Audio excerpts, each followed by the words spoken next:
Assalamualaikum warahmatullahi wabarakatuh. Saya Is Aisyah dari jurusan Ilmu Al-Quran dan Tafsir semester 4A. Di sini saya akan memaparkan penjelasan dari buku The History of the Quranic Text karya Profesor Dr. MMR Al-Azami, yaitu pada bab 11, 12, dan juga bab 13. Kemudian buku Rekonstruksi Sejarah Al-Quran karya Taufik Adnan Amal, yaitu pada bab 9 dan juga penutup. Di sini saya akan memaparkan materi tentang penyebab munculnya ragam bacaan dan juga unifikasi bacaan Al-Quran. Seperti yang sudah dijelaskan pada bab-bab sebelumnya, bahwa ada beberapa pendapat dan juga riwayat yang menyebutkan tentang penyebab munculnya ragam bacaan dalam Al-Quran. Di antaranya yaitu penyebab dari adanya ragam pembacaan Al-Quran itu disebabkan oleh kekeliruan dalam penulisan Al-Quran. Jadi dalam pembacaan mungkin ya, karena tidak adanya tanda-tanda titik dan juga yang membedakan antar huruf seperti ba, ta, dan seterusnya. Kemudian tidak ada juga tanda-tanda vokal untuk membedakan vokal dari huruf-huruf konsonan. Itu menyebabkan perbedaan dalam pembacaan Al-Quran. Kemudian juga keragaman ini terjadi karena ada beberapa perbedaan dialek ya, ada perbedaan dialek setiap orang dalam pembacaannya. Seperti contoh itu pada masa sahabat, ketika itu ada salah seorang sahabat yang membaca Al-Quran, kemudian sahabat yang lainnya ini merasa ini berbeda dengan apa yang diajarkan Rasulullah kepadanya.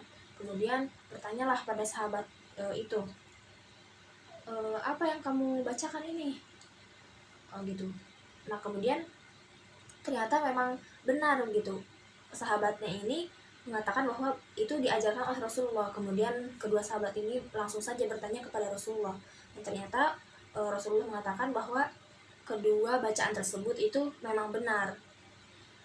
Nah kemudian juga pada masa Utsman itu terjadi perdebatan juga karena perbedaan dalam pembacaan. Nah jadi karena Islam ini sudah menyebar luas, dan Al-Quran kan awal diturunkan itu di Arab, di suku Quraisy. Nah tetapi kan kemudian Al-Quran, Islam ini menyebar sampai ke seluruh penjuru. Nah jadi mungkin ada beberapa orang yang kesulitan dalam membaca Al-Quran dengan dialek Quraisy. Nah, jadi dari sini muncullah perbedaan dalam pembacaan Al-Quran. Kemudian juga perbedaan pembacaan Al-Quran ini terjadi karena ada kaum muslimin yang menggunakan mushaf Al-Quran itu yaitu mushaf sebelum Utsmani yang tidak dihancurkan, padahal khalifah ini telah memerintahkan, itu Khalifah Utsman telah memerintahkan untuk menghancurkan seluruh mushaf kecuali mushaf Utsmani. Nah itulah beberapa pendapat mengenai penyebab munculnya perbedaan dalam pembacaan Al-Quran. Nah kemudian ada yang disebut dengan 7 qiraat atau qiraah sab'ah. Kemudian ada hadis yang mengatakan bahwa Al-Quran ini diturunkan dalam 7 ahruf. Jadi mayoritas ulama yang mengatakan bahwa 7 qiraat ini merupakan sunnah. Jadi sudah diajarkan oleh Rasulullah sendiri. Menurut otoritas Sunni, bahwa qiraah sab'ah ini merupakan bacaan yang mutawatir.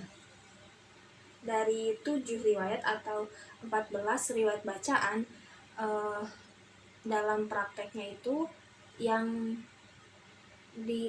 dicetak dan juga digunakan oleh kaum muslimin dewasa ini hanya ada 2, yaitu qiraah Warosh dari Nafi dan juga qiraah Hafs dari Asyir. Nah kemudian dalam Islam juga itu dikenal dengan adanya sistem isnad, di mana pada masa Rasulullah itu para sahabat ini dari masa Rasulullah itu sudah dikenal ya dengan sistem isnad ini, di mana dalam penyampaian suatu berita ataupun suatu ilmu itu disampaikannya secara orang ke orang gitu. Jadi estafet, ditransmisikan. Nah, seperti halnya ketika dalam majelis Rasulullah itu tidak semua sahabat mengikuti majelis itu, tetapi nanti yang mengikuti majelis itu akan memberitahukan apa ilmu yang didapat kepada sahabat yang tidak mengikuti majelis. Jadi begitu juga dalam periwayatan hadis ya, dimana dari Rasulullah itu kemudian terus disampaikan kepada rawi-rawinya, sanadnya itu bersambung dan bisa sampai kepada kita gitu. Jadi dalam Islam itu dikenal dengan sistem isnad, di mana dalam penyampaian berita atau ilmu itu saling sambung menyambung, jadi ditransmisikan. Kemudian dalam buku The History of the Quranic Text juga dijelaskan tentang Mushaf Ibnu Mas'ud, di mana banyak sekali pendapat-pendapat yang mengatakan bahwa Mushaf Ibnu Mas'ud ini sangat berbeda dengan Mushaf Utsmani. Nah, ketika itu Ibnu Mas'ud ini tidak ketika diperintahkan oleh Khalifah Utsman untuk memusnahkan setiap mushaf kecuali Mushaf Utsmani, nah Ibnu Mas'ud ini tidak menghancurkan mushafnya. Nah, seperti yang kita ketahui ya, bahwa Ibnu Mas'ud ini merupakan sahabat Nabi yang sangat luar biasa, sampai Rasulullah juga merekomendasikan Ibnu Mas'ud ini sebagai tempat untuk bertanya tentang Al-Quran. Nah,